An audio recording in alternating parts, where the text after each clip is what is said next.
the second person based out of Australia that I've had on too. Well, I'm So privileged to be here. yeah, man. No, I'm excited to have you on. And Jack, we were kind of just talking, man, before we push record about just all the cool things that you're doing. And man, you haven't really been doing it that long in the grand scheme of things, but you have podcasts that are literally at the top of the charts. And like I said, I came across your profile and I was like, I gotta get Jack on here. He's crushing the podcast game. And I know you put in a lot of work. We were talking about that too. You put in so much work to get these to where they're at, and you don't really get a lot of people probably saying like, "Hey, man, this is great." You know, it's just a constant heads down. And so I was like, I'm gonna get Jack on here and let him share his story and let him know, you know, there's some people out here cheering you on and noticing all the cool accomplishments that you're doing. Yeah, I appreciate it because I generally just read the bad reviews on the podcast, and That's and how it always goes, right? there's plenty of those, so don't worry about that. That's for sure. That's the thing. The more people that listen, the more likely you are to get criticism, and I take all the criticism to heart. Yeah. People say don't read. I work with because I worked in radio for about 15 years here, and I worked with a couple of people who are quite well known in the Australian media. And their one rule was never read the comments. And I can't. Sometimes I can't help myself because your ego goes looking for the good comments, but then of course, undoubtedly, you find the bad ones, and they're the ones that stand out the most. Even if there's just one amongst many good ones, it's just that one that you sort of stew on all day long. Yep. No, man, I get it. It seems to be kind of a common theme, especially around people who are like they're high achievers or they're striving to be the best. You know, there's a aspect to like wanting to make something that everybody loves. And, you know, when Oh, you're doing something with hundreds and thousands of people that are following and listening, there's obviously going to be somebody that doesn't like it or has something to say. So you really do have to figure out a way to just not let that knock all of the good comments and all of the, you know, the things that people do love about what you're doing, but I know that's tough. yeah. I mean, look, it is tough. It is really hard. I mean, as they say, you can't please everyone all the time, and you know, and they also and people also say, look, if you're not upsetting someone, you're not doing it properly, and all these sorts of things. But that still doesn't. I mean, I had to. Spotify does this thing where people can comment on your episodes, every episode you put out, and obviously you get a notification every time someone's comments. And on one of my podcasts, I eventually had to turn it off because I thought it's a good. Initially, I thought it was a good thing because people will write reviews on Apple Podcasts, and some of them are just so ridiculous, and you just want to respond and go, "What are you talking about? That's insanity." So then on Spotify, you can reply, but then I found myself just spending too much time responding to people who were obviously didn't like what I did, and I was never going to convince them otherwise. But I couldn't. It's like you're getting into arguments with people on social media. It's pointless. It's like what are you doing with your life? You're never going to change someone's opinion via social media. You're just going to waste your entire day going back and forward with most of the time a lunatic who you would Yeah. never talk to in real life, but who you're trying to convince, that you're correct. So, and then you look back, you take a step back and you look from the outside and you realize that you're also the lunatic because Yeah. you're fighting with someone. So I had to turn the comments off on Spotify for a little while. Not that, I was getting stacks of bad comments, but it just, as I said, one bad comment, and that would be me for the entire day. And I overthink things. My wife thinks I've got undiagnosed ADHD because my brain just doesn't stop and doesn't switch off, and I'm constantly overthinking and catastrophizing. People. It's so funny. Obviously, I post all these numbers and stuff on LinkedIn. Again, ego driven. Just it's nice to get nice comments and likes and stuff like that. Those dopamine hit that you need to keep yourself going. But so even though you see these numbers and these charts and stuff like that, I still spend my days thinking that tomorrow this is all going to end and I'm going to have to go back to getting a real job. And, as I said, I get one bad comment and I think, well, that's it. The podcast is over. Everybody hates it. So I sort of torment myself on a daily basis in regards to all of this stuff. So what I'm trying to say is all those fancy chart positions and all that, it's very nice. Don't get me wrong. And it helps me pay my bills, but it's not like I'm sitting here like I've won the lottery and I've got it all worked out and I know how this works and blah, blah, blah. It's not the case.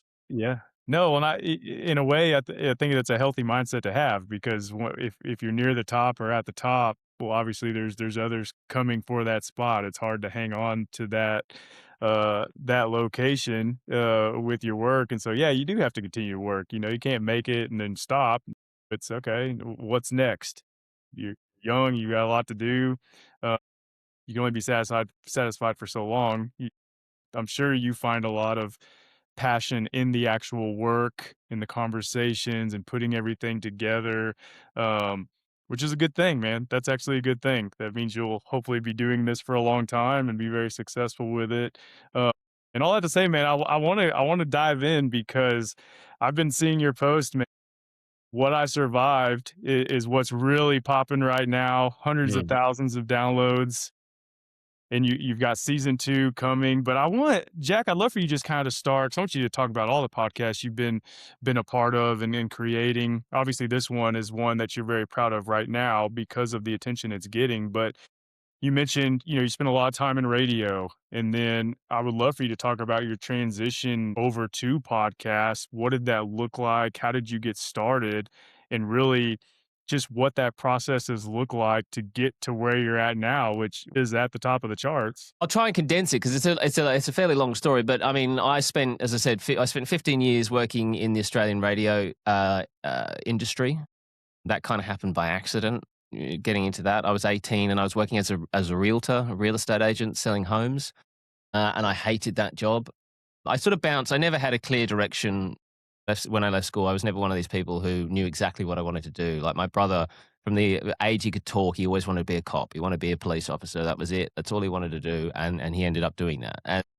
But I was different. I had no direction, didn't know what I wanted to do. I did terribly in school, dropped out of school at 16, went to work with my parents who had their own business, was a fridge mechanic, did all these weird and different jobs. And then eventually I was sort of sitting in the car one day listening to a guy talking on the radio, and I went, you know what, I reckon I could do that. That sounds like fun. And sort of just, found a community radio. We have I don't know if it's the same in the US, but we have community radio stations where you can go and you don't get paid, you work for free. And I did that to sort of get some experience. And that was it really. They're sort of off and running from there, and spent 15 years jumping around the country, doing different shows, working for different stations and whatnot. And after 15, well, before 15 years, but certainly after 15 years, I'd really hit my sort of like, I'm done with this. I probably stayed in that career a little longer than I should have, but that was because of the fear of not knowing what else to do. Because I sort of, as I said, had no direction, found radio, and then because I had no qualifications, I'd really done not much else apart from the radio. I was like, well, I don't know what I'm going to do. And I was getting paid pretty well in my sort of my final position that I was in, so the money was good. I've got a wife, 2 kids at this point, and a mortgage to pay. And I'm like, well, I just can't just quit my job. I need to keep earning. So I stayed a bit longer, and then eventually, um, I got myself in a position where I was just like depressed. Basically, I was just, I hate to use the word depressed because I think it gets thrown around a lot. I wasn't sort of clinically depressed, but I was definitely, not in a happy place. And my wife was like, "You've got to do something because we can't live like this." Because I would just be on Sunday, I would just be sort of shut off, staring into the sky, just hating the fact that I had to go to work on Monday. Mm. And so I was sort of trying to think of a way I could get out of radio. How am I going to get out of here? And podcasting came into my mind, but I sort of knew how difficult it was. There's a lot of podcasts. I was, had this same sort of thought process everyone does. Oh, well, everyone's got a podcast. I'll never make any money from a podcast. But I thought, well, I'm not going to make any money if I don't at least try. And sort of 4 years before all of this, I found a story online. I was working on the radio, obviously, and part of my job was to find content to talk about on the radio that day. And there'd been this massive win in the Australian lottery, over 100 million or something like that, and a crazy win. So I was reading that story, and then attached to that story was another story about this thing called the lottery curse. So there's this notion that people who win the lottery, like 90% of people who win big in the lottery within a year have no money left, no friends. They go on these big benders and their lives are ruined by the lottery. It's called the lottery curse. And I was like, this is fascinating. Like winning the lottery is the dream for most people. So I started doing a bit of research on that, thinking that might make a good sort of podcast, investigating the lottery curse. And because I found all these stories of people who had lost everything. And one of those stories that I found was about a guy called Abraham Lee Shakespeare, who was from Florida, and he'd won 17 million in the Florida lottery. But within a year, he was found deceased and buried in a woman's backyard called Doris Mall. and she was arrested, tried, and convicted for murder, but had always claimed she was innocent of it and she didn't commit the crime. So it was a fascinating story, and I thought, well, this will make a great couple of episodes for this lottery podcast if I can get her to talk to me. So I wrote her a letter and said, "Hey, I'm a podcaster, a journalist from Australia.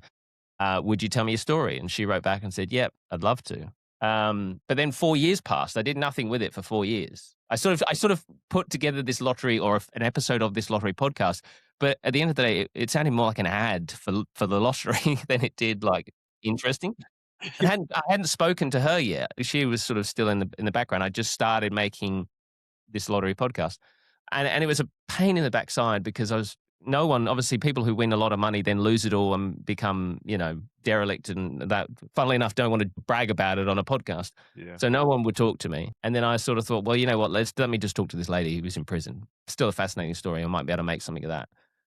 And anyway, she was telling me her story, and it was really confusing, really convoluted. She was going off in tangents because it's been her life since she's been incarcerated. So she was jumping off here and there. And I was like, how am I going to make any sense of this? I didn't know anything about American law. And I said to her, look, I was actually, no, she said to me one day, she said, "Do you want to speak to my law clerk who's helping me get back into court?" So I'm like, "Yeah, sure." I said, "Give me her number and I'll give her a call." And she said, "No, no, no, I can arrange it from here." I said, "What do you mean?" She goes, "She's in prison with me." And at this point, I was very naive to the prison system in America, and I didn't realize that law clerks are a thing. There are prisoners who are incarcerated who become sort of these, I suppose, not lawyers, but they study and they learn the law and they help others with their cases. But I was just like, this is fascinating. So I'm like, yeah, I'd love to talk to her. So she said, okay. And so then this other lady, Kimberly Boone, called me, and I said, look, Kim, before we start talking about Doris's story, can you tell me a little bit about your background and how you ended up where you are? And she then proceeded to tell me that she'd been arrested, tried, and convicted not once, but twice for the attempted murder of her husband. Once for shooting him, but she was acquitted of that. And then the second one was for setting this house fire with him inside. And it was a wild story as well. So then I had this sort of light bulb moment where I'm like, this is the podcast. I need to talk to prisoners and hear these insane stories. Yeah. So I went back to Doris, and all the while doing all this, I'm still working at the radio while I'm doing all this. And I went back to Doris. I said, "Hey, I've got a new idea. I want to tell the stories of people who are incarcerated." Because then I started thinking about, documentaries and stuff you watch about crime and stuff, because I was a massive crime documentary lover. I loved all that stuff. And I sort of realized you don't generally hear from the people who've been arrested. You always hear from the judges, police, all those people when they're telling a crime story. You don't usually hear from people who've been arrested. And also when you're arrested, you're told to shut up, don't talk to police, let your lawyer talk. When you go to trial, you're told by your attorney, sit down, shut up, don't say a word. You very rarely ever get up in your own defense. So you never talk really. And then if you're found guilty, you're then sent to prison and no one wants to hear your story because in the eyes of everyone, you're guilty. And so I was like, this is what I'm going to do. I said, do you think you'll be able to help me find anyone else to talk to? And she said, I'm sure I could find a few people. And that's when my first ever podcast, well, not first, I did create a podcast a long time ago, but it was terrible. And that's my show called 1 Minute Remaining, Stories from the Inmates. I created that show, and that was my very first podcast. And so what was happening, because of the time difference, obviously, like I'm talking to you now, it's 6 a.m. here. So I was talking to these prisoners, at sort of 4 in the morning, 5 in the morning, recording those calls, trying to edit as much as I could, then go to work, come home, do the kids' stuff, get them to bed, back into my kids' toy room. I was doing it in my kids' toy room at the time. Going in there, editing, cutting it all up, building and then rinse and repeat the next day. And I was going into the office and people were running up to me asking me, because they knew what I was doing. And then people are fascinated. Oh, what happened today? And asking me questions. So that kind of was like, oh, well, that's interesting. These people are like super fascinated with what I'm doing. And they're just like hounding me every day for more stories. So this sounds like this could actually do quite well. And I eventually said to my wife, like I said, look, I can't keep doing these hours. Like if I'm going to do this, I think I need to just go all in. I need to quit my job and just have a crack and just see if this will work. And at that point, we borrowed some money from the bank to do some renovations on our house. So it's like, we could use that money instead to just pay the mortgage while I try and make this a business or, try and make this make money. And she said, look, you've got 3 months to make money from your podcast. Otherwise, you're going to need to go back and start looking for a job. She works full time as well. So it's not like she didn't work. She was sort of covering a lot of the bills as well. That seems very fair, though. That's like aw that's pretty great support. Great wife. Yeah, yeah, I totally. I mean, look, without her, there's no way I would have been able to do it. She's supported me with my career throughout entire. She's my best friend and just an absolutely amazing human being. And she supported the family while I went off and built this podcast stuff. But as you know, like making money on podcasts is not an easy thing at all. Like, most people don't make money on podcasts. I mean, that's why it frustrates me when people complain about ads in podcasts. I'm like, it's free content. Like, how else do you think we're going to make our money? And then when I explain to people like how many downloads you actually have to get in order to make like $12. It's like they're like, "Oh, wow." I'm like, "Yes, it's not easy." But anyway, so I joined Acast, the sort of podcast distribution company, put my show in there. But I was doing, to start with, maybe 500 downloads a week, which is pretty good for a new Yeah, podcast, yeah. but nowhere near where I needed to be to make any money. Like 500 a week, you're making nothing, basically. You're not making any money. So I'm like, how am I going to get this rolling? And so this is where my sort of, I think my undiagnosed ADHD comes into play, because when I get on something, I become hyper focused and I'm just like, I just zone in and I'm like, that is all that's happening right now until, so I just zoned in and I'm like, a friend of mine at the time, on Bags, said to me, "Hey, the best way to find your audience is to get on other podcasts who have got audience." So I just started hounding other shows about, "Hey, this is what I do," and I had a pretty good headline to my email. It was like, "I quit my radio career 15 years to talk to convicted murderers." It's a pretty good headline to send through to people. And I was really lucky to jag 3 shows. I went on a show called The Alpha Blokes, which is huge over here in Australia. Massive, massive show. Not really crime audience. Like they're very male dominated, but I went on that show. They do crazy numbers. I don't know the exact numbers, but it's a couple 100,000 a week in downloads. You've got Australian True Crime, which is a show that's been around for a very, very long time over here, which is also a massive show in Australia. And then True Crime Conversations, another big show. So I contacted those 3, told them what I did, and they all were like, "Yeah, come on, we'd love to talk to you." Because, every podcaster is looking for their next episode. So I gave them that. And it was around Christmas time as well, which was a good time to hit shows because most people are going on holiday and they want to record ahead to, put content out so they can take a break.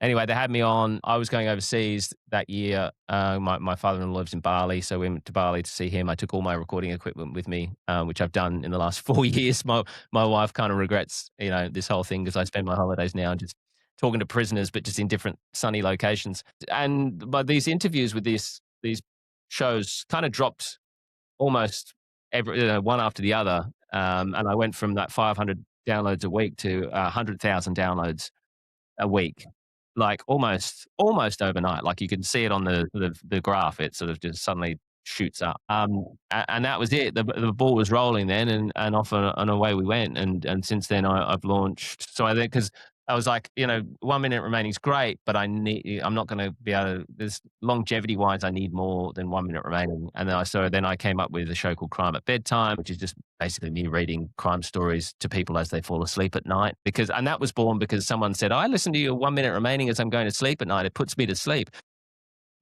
I can either take offense to that, or I could come up with an idea and say, "Hey, Yeah. how about I create a show dedicated to those people?" Because there's a huge audience of people like to listen to crime stories to fall asleep at night. And Crime at Bedtime actually overtook 1 minute remaining in downloads very, very quickly. So that show was born, and then off the back of that, I created the second sleep podcast, which is called Mysteries at Bedtime. And then I created the second show I created was called Wanted, but that was a mini series. It was just a 12-episode mini series interviewing people who are wanted by authorities or have been wanted by authorities. So that was born just because people kept tagging me in crime stuff. And then someone tagged me in a guy on TikTok who was calling himself the TikTok fugitive. He was wanted by the FBI, and he was sort of posting videos from Barbados in the Caribbean. And I contacted him. Now, all of my podcasts seem to be born because I have a true fascination in people's lives and stories, and I love to sit and listen to people's stories.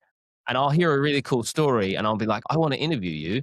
And then I'll interview them, and I'll go, "Hold on a second, I don't have a podcast for that." So then I'm like, "Well, I can't just have this interview sitting here doing nothing. I've got to do something with it."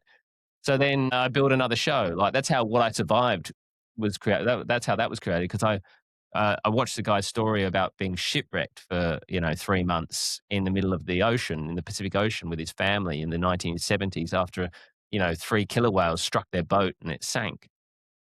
And I was just listening to his story. I'm going, this is fascinating. And the way I build shows is a bit different. Like it's not just me and a person talking for, half an hour or whatever.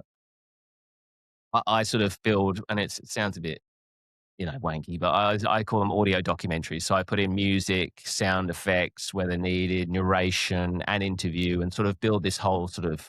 And that comes from that's my audio background from radio as well. There, like always have something to support the audio. And I love music, and I love finding the music and building that, and building tension and all this sort of stuff. So I heard this story and I was him telling it. I'm like, there's so much more we could do with this story. Like there's the ocean, the sounds, the waves, and the striking of the boat. And I was like hearing this whole theater in my head. Again, probably the ADHD kicking in. So I just contacted him. I was like, oh, I'd love to interview you. And he's like, okay. So I did the interview, and I'm like, well, I don't have a podcast for this. So then I had to go. Then I went searching for other people's stories of survival and what I survived. And the funny thing was, I've had 6 interviews for that. I held on to it for a year. I did nothing with it for a year because that's again ADHD brain trying to focus on one thing.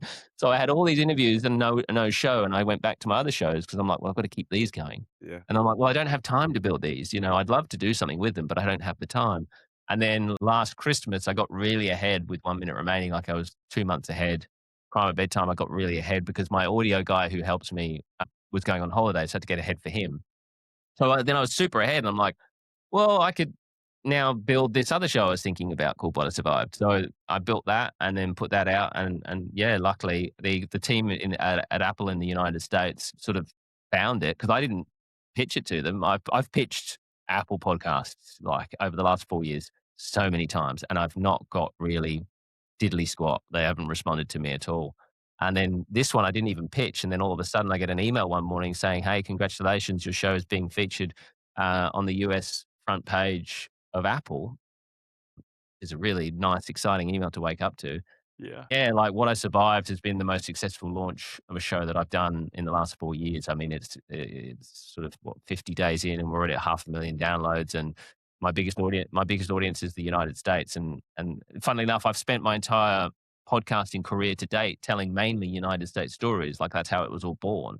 But a very minimal audience in the US. Whereas What I Survived is actually, I don't think I've spoken to an American person for What I Survived. Yet that one's the one that sort of shot up the charts and Right. became the sort of number one documentary podcast in America in the space of a week. So that was and a lot of my I say in air quotes success, and it's annoying to say it for most people, but it's been a lot of luck.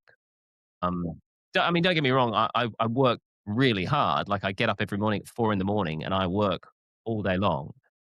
Um, so, and I've sort of, I still hound people, that's the other thing about doing a podcast. You are the one-stop shop for everything. You've got to market it. You've got to, it's everything. And it is exhausting. Don't get me wrong. I'm not, it's not exhausting in the sense of working on the tools or, doing a manual labor job, which a lot of people have to do, but it is mentally exhausting, long hours and whatnot. So there's a lot of hard work in it, but there has been a hell of a lot of good luck as well.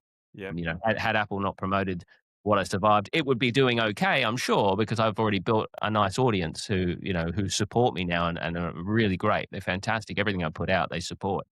But yeah, it certainly wouldn't be doing 500,000 downloads in the space of, less than 2 months if it wasn't for the Apple feature. So I'm very, very grateful for that. That was a real stroke of luck. But anyway, that verbal diarrhea that I've just given you is kind of my trajectory and career so far. So Yeah. yeah, it's been an interesting nearly 4 years. But I mean, again, I still spend my days panicking that, I don't have enough downloads. Like I released season 2 of What I Survived this morning. I released it early because Acast said to me, "Oh, I think you should probably release it early." So I'm like, okay. And I'll spend all day now just looking at the numbers going, "Oh, Yeah. not really."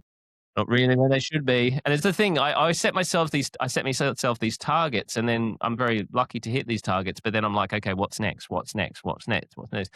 And my wife said, "You're never gonna be happy." I'm like, probably not." Because, just my main goal was to hit 10,000 downloads a week, and then I hit obviously that 100,000 in the week, but then that's a peak, obviously, because everyone comes across to try it, and not everyone will stick around, and, those numbers start to slide, and, I look at 1 minute remaining now, and 1 minute remaining is actually one of the least, sort of not successful because it's done very well. It's nearly at 10 million downloads, but I as a weekly figure, sort of actually towards the bottom now, whereas the other shows are the top. So then and that's still my baby. That's still my joy and my love. And I've made a lot of friends who are incarcerated who I don't believe should be incarcerated, and I'm trying to help those people. And someone said to me the other day, like I explained, like I watched an interview with someone who was in a Marvel movie. I can't remember who it is, but they also do all these other sort of like boutique type films. And they say, I do the Marvel movies so I can keep doing the movies that I want to do. So for me, crime at bedtime, mysteries at bedtime, those are my Marvel. And my 1 minute remaining is my passion, and what I survived as well, although not as much as 1 minute remaining, because 1 minute remaining for me is that's where I hope to make my mark and help people. The show has seen the exoneration of a number of people from prison who shouldn't have been in prison. And to me, that's what I want my legacy to be, that show and helping people. And the other shows are there to enable me to be able to do that, basically. Well, that's cool. Like, it's cool to have that purpose behind that too, because that is probably driving why. Well, it is. It's driving why you want these others to be so successful because you've got a bigger why over here that you need these to funnel, so you can obtain really what you're working on here, which is very cool. Because I just think, isn't it just cool how things can happen organically like this? Like you 5 years ago, if someone would have told you this is where you'd be, Oh, I here's would have laughed you'd at be you. like, yeah, we have. Yeah. Me and my audio, I laugh all the time because in the early days when I first started, because the goal was to hit 10,000 downloads a week so we could turn the ads on so that we could get them started. Like I was told, like hit 10,000 a week, we'll turn the ads on and you can start making an income. And I've got, I had a phone call with my audio guy saying, mate, I just don't know how we're ever going to hit this number. I just cannot see us ever hitting this number ever. And fast forward 3.5 years, just last week. Well, I mean, currently sitting at 206,000 downloads in the last week. And that to me is just like wild. Like I just don't understand that. And I'm so lucky to be in that position and to be, and to have those numbers and be able to call this my job.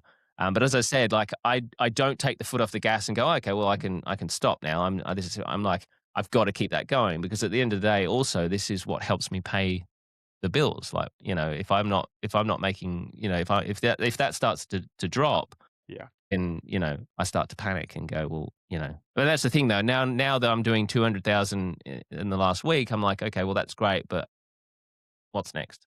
I've got to find. You're always fighting to find new audience. With podcasting, as you know, like the biggest and hardest thing to do is find audience. Yeah. And you can find audience, but then obviously that audience is fickle and they listen and they might binge. That's the other thing. I get people who find 1 minute remaining, which has got nearly 400 episodes, and they'll binge it and smash the whole thing. But then obviously it finishes and they're like, oh, okay, well, I've got to wait week to week now. Well, I'll go and find something else. And then they'll disappear. And so your numbers then obviously there's a lot of people and that they start to dip. So then you got to find new audience who'll come in and binge what you've done. It's just this never ending cycle of having to find Yeah. more non-stop Well, and audience. you can look at it as most jobs, there's a what's next. There is no like finite ending to anything you do. What's cool is you're doing something you love to do, and hopefully you can continue to chip away and do it for a long time. But you're right. It is funny you say that. I get asked all the time, like, how do you find your guests? And I'm like, that's actually not the hard part at all. No. You reach out to people, and most people are like, yeah, I would love to come on and talk. I mean, people I love very to tell rarely their I've gotta I've stories. gotta know. Yeah, like, Yeah. I mean, No, very especially rarely. what I survived, like, I literally I find those guests, I steal them from other podcasts. Yeah. Oh, it's Like, I so just easy to find them. yeah, and you just reach out and everyone like because, ultimately, people love to talk about themselves, I think mostly. I think most people are quite happy to talk about themselves, especially if they've got a really interesting story to tell. Yep. Some people get sick of it and don't want to tell the story anymore. Like I've had, maybe the odd person just go, "Oh, look, I'm a bit exhausted from that." But that's also why I try and go from another angle. So what I survived, obviously, it's not a new concept. It's not like and none of my shows are really new concepts. Like 1 minute remaining is, I suppose, a little bit different. But you had Serial that told the story of Adnan Saeed, and he told his story from prison. So it's not like I'm coming up with unique ideas. I try and just put a bit of a spin on them, like telling stories for people to sleep at night. Even crime stories for bedtime is not a new concept, but I just changed it slightly because I listened to those shows. I'm like, oh yeah, okay, I see what they're doing. All I did was add in a 1 minute sort of breathing exercise prior to the story, to help people sort of. I sort of did a bit of research. It's actually, I think it's like an American army technique or something. This that I found that soldiers use in the battlefield because they just obviously can't shut their brains off or the adrenaline and whatnot.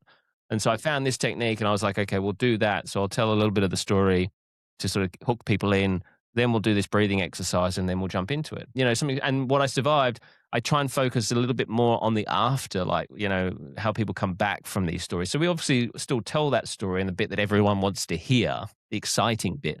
But then we also, because so then when I'm approaching someone and saying, look, I want you to tell your story again, but I really want to focus on how you came back from it. We'll talk about PTSD and, talking to psychiatrists and how they came back to their life after all of that happened. And a lot of people, when I've reached out to them, said, I was actually going to say no to you, but I really like the focus that you're dealing with and going with the after, because people don't want to hear about that. Usually they just want the cool story of, how I nearly died. And then we say, well, thanks very much. Here's my book, bye bye. Whereas I'm like, well, no. And I also want to hear the beginning as well. Like I want to hear the whole story. We talk about where they were born, which at the end of the day creates for me a nightmare with editing. But I like to hear people's stories, and that's the same with the 1 minute remaining. I think why that's been quite successful is because I don't just go, tell me about this gruesome murder. I want to hear, the full details. I'm like, well, no, tell me about your life. How the hell did you even get to this point? How did you end up here? So we talk about their childhood and all that sort of stuff, and then we get to the crime bit, the bit that everyone's kind of fascinated with, and then we talk about the case against them and that sort of stuff. So yeah, it's just finding, I think, those differences. Yeah. So it's, because I'm not reinventing the wheel. I'm just trying to add something shiny onto it. Yeah. No, and like, then that's a good thing though. Is we're talking about, trying to find your audience. It's the guest and the stories are there, which is a good thing. Uh, and hopefully they're new enough where people haven't heard them. And I mean, man, we're fascinated with crime and the jail system and all of that. So I mean, yeah, I got into podcasts because I listened to Up and Vanished from Payne Lynch. Yeah, and yeah, that was the first one I got introduced to, and then now I'm, like, hooked on them. And then yours is one I've downloaded now and subscribed to, so that'll be another one I follow, and so I I wish think I don't get a chance to listen to podcasts anymore. I used to sort of, because I don't, I work from home now, so I don't drive anywhere, but I used to, or commute. But obviously, commuting to work, I was listening to so many same. incredible podcasts. And that's when it came to me making my podcast, I just made podcasts that I would like to listen to. So shows that I've heard, and I go, wow, this soundscape is amazing. I love this bit and this bit. And I've kind of just picked bits from the shows that I've really enjoyed and created a podcast based on that. But I used to consume so many podcasts, and now I've tried and I just can't seem to Well, it's commit. I would assume it's extremely hard for you because, number 1, you've got multiple that you're editing and scheduling and trying to keep up with. It's hard for me, and I just have 1, but I'm pretty intentional about it to make myself listen to some of the ones I follow. There's, like, some entrepreneur business ones I like just because it keeps my juices flowing of, "Oh, that's a good idea, like, I should try that," or, just Yeah, keeps the yeah, yeah. entrepreneurial spirit of what I'm building up, so it's a little bit motivating, and then there's a couple others that I listen to just for entertainment, so, like, yours, and some others that I like if I'm on the treadmill or if I'm walking, I try to catch up on.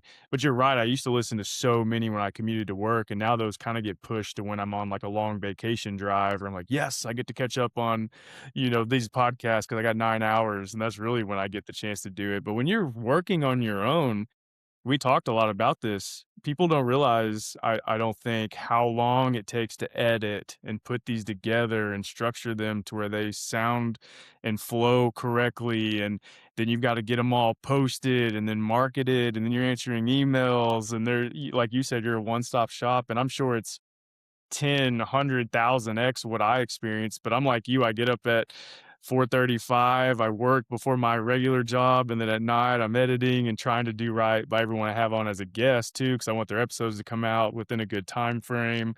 They're looking forward to it, and so there is so much work, and I have a whole new appreciation for it, which is, again, why I wanted to talk with you just because of what you're accomplishing. It's not easy, and, I don't want people to think it is just because they see your podcast on the top of the charts. There's a whole engine of work behind it to get it there, and so I wanted you to share that in your story because I think it's important for people to know that. Yeah, look, I mean, it is a lot of work, but I wouldn't be doing anything else. And I have days where I'm just like, how am I going to keep doing this? And then I just think, well, what's the alternative? Like, you want to go back to working for a big organization that couldn't care less about you, and if you. So I watched the video the other day. It's like, never forget that if you die tomorrow, your job will be advertised the following day. Like, Maybe sooner. yeah, yeah.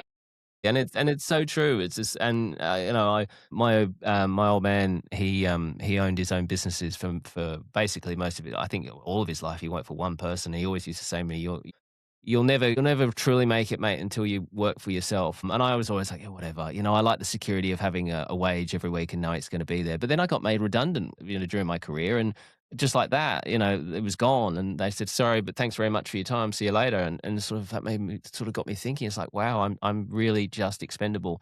And, it's just nice now that I'm so privileged now to be able to work for myself, and because simple things like, my kids, they're still only young. They're 5 and 7, and, my daughter is always doing something at school and says, "I've got this coming up," and I don't have to ask anyone for permission.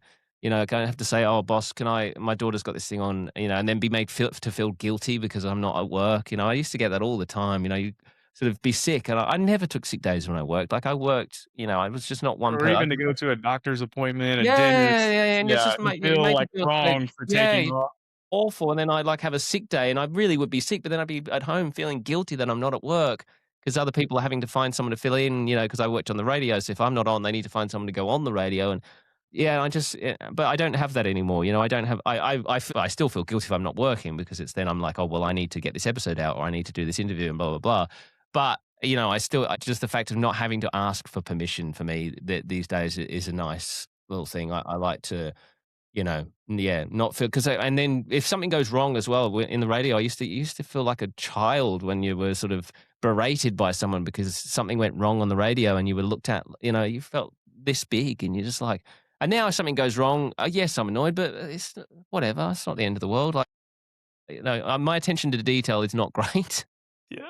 Like, I'm big picture, not little picture, which is why it drives my wife nuts, because I've got currently 46 messages that I haven't read, 20 missed calls, 2,000 and 81 emails, God, no, like 1,200 WhatsApp messages, Yeah. and But it when drives. you're, like, locked in though, it's hard to keep up with stuff, It really is. Yeah, I'm the same way. I'm very organized. I love things a certain way, but when you get locked in and you're trying to get stuff done, like, it's easy to forget to text back or to answer an email. I have to structure that on my calendar too, like, "Hey, answer these and I'm don't shocking. move them to the next day." I just hope one day I get to the point where I'm earning enough money where I can hire someone to do, because I'm certainly not at the point where I'm sort of hiring people, but Yeah. I look forward to the day where I can hire someone to say, "Look, hey, can you just go through my emails, please? I can't, my head just can't handle that. Just go through and get rid of the stuff." I'm not there yet. Maybe that will be, because I always wonder myself, like, at what point will I consider myself quote unquote successful?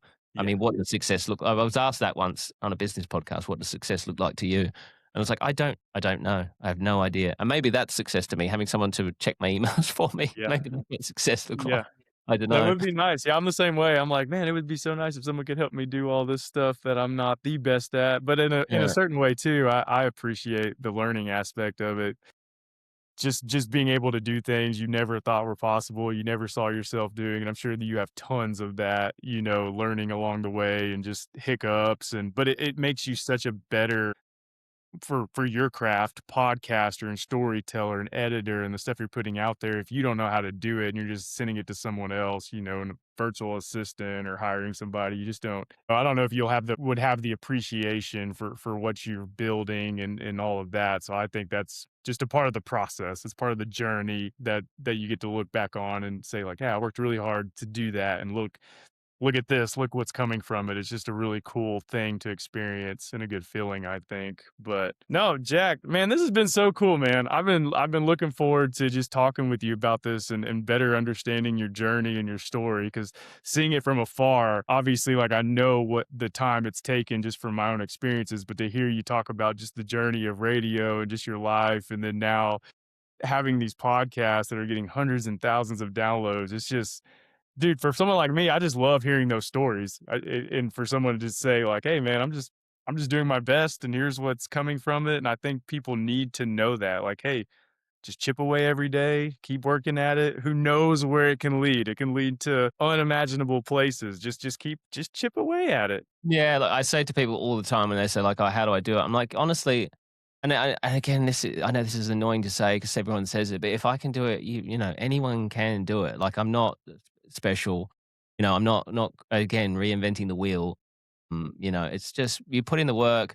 I've got this thing stuck up on my wall in front of me. It's a picture of two people sort of chipping away through a mining thing, and one guy's given up, like, and he's sort of minuscule, close to hitting all these diamonds, Yeah, and he's I've just seen given that. up and walked away, whereas the other guy is not stopping.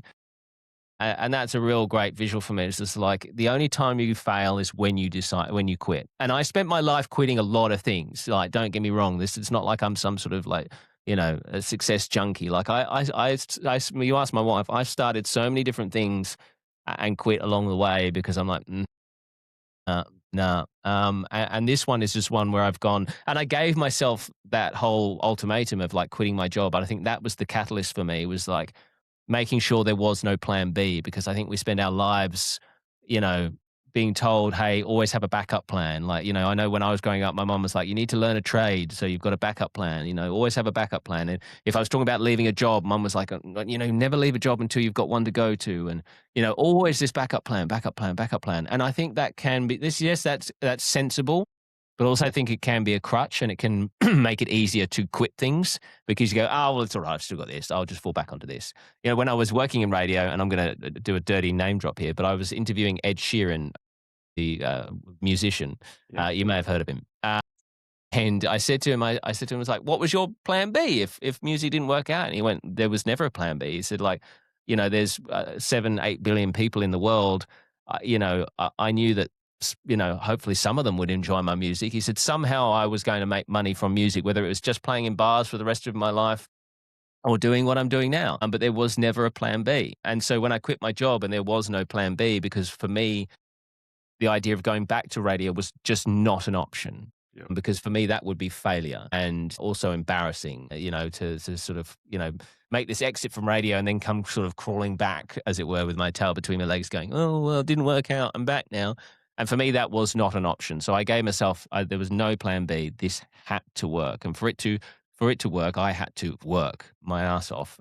Excuse my language. Yeah, and that's what I did, and that's what I continue to do every single day because I'm terrified of the ultimatum of actually having to go back and go to work. So I will keep releasing more and more podcasts until either I put myself in an early grave or I can somehow, you know, make enough money to not have to worry. But it's certainly not at that point yet. Don't worry about that. No, I love it, man. You had 3 months to get it done and you did it and you are doing it. So, man, Jack, this means more than you know, man. Thank you for taking the time to come on Well, here thank and you we'll for asking certainly me. share your podcast links with our audience. So for those who haven't found it yet, we'll try to contribute to your numbers so you can get those as high as possible. But no, man, you got our support and thank you again for taking the time to do this. This was a really cool conversation.